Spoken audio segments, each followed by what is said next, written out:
suivre ici les meilleurs moments. Avec, vous le voyez au départ, on va sûrement le voir, hein, la chute de l'italienne Bramati, voilà, qui est fait, et derrière Lucinda qui est embarquée. Elle était avec son dos Sarcis, on l'a vu effectivement, tout à gauche de l'écran.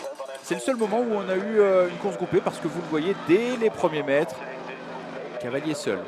Signé Puck Peters pour le team Alpecin de Koenig. On s'est dit c'est peut-être un petit peu tôt, peut-être un peu présomptueux, puis on l'a compris au fur et à mesure des virages que techniquement c'était la seule à passer sur le vélo là où les autres passaient à pied. Elle avait deux endroits où techniquement elle était vraiment au-dessus et puis même dans le reste, sur tout le reste des virages.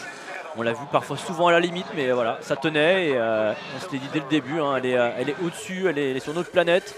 Alors voilà, il y a eu quelques petites erreurs, mais aujourd'hui je pense que toutes les concurrentes en ont fait au moins une.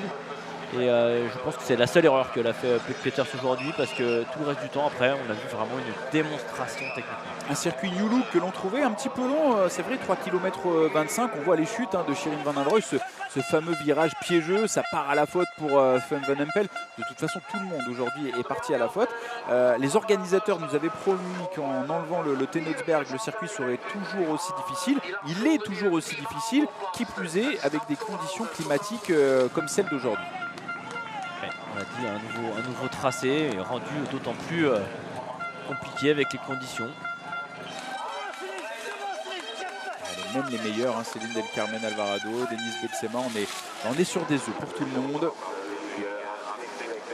Le changement de matériel pour l'ensemble des concurrentes, hein, Anthony Nicolas le soulignait, le gros travail de tout le staff, de tous les mécanos aujourd'hui qui ont œuvré pour les concurrentes. À chaque fois qu'on arrive dans ce fameux virage, c'est deux petites erreurs. Ouais, c'est deux petites erreurs. Il y en a peut-être quelques-unes qu'on n'a pas vues également, mais bon.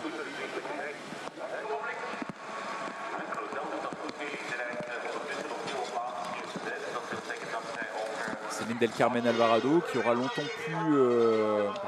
cru pouvoir jouer pour la 3e place du podium. Finalement, ça sera la 5e position pour l'ancienne championne du monde, lauréate du Merckx Place hier. Fem Van Empel, elle l'aura compris très rapidement, Anthony.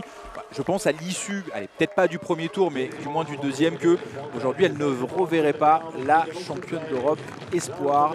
Puck Peters, le sourire un petit peu marron, et oui, il y a de la boue, c'est le mud day, mais Puck Peters qui s'impose avec brio 1-0-3, voilà l'avance sur Fem Van Empel qui va en profiter pour consolider son leadership au classement général de la Coupe du Monde.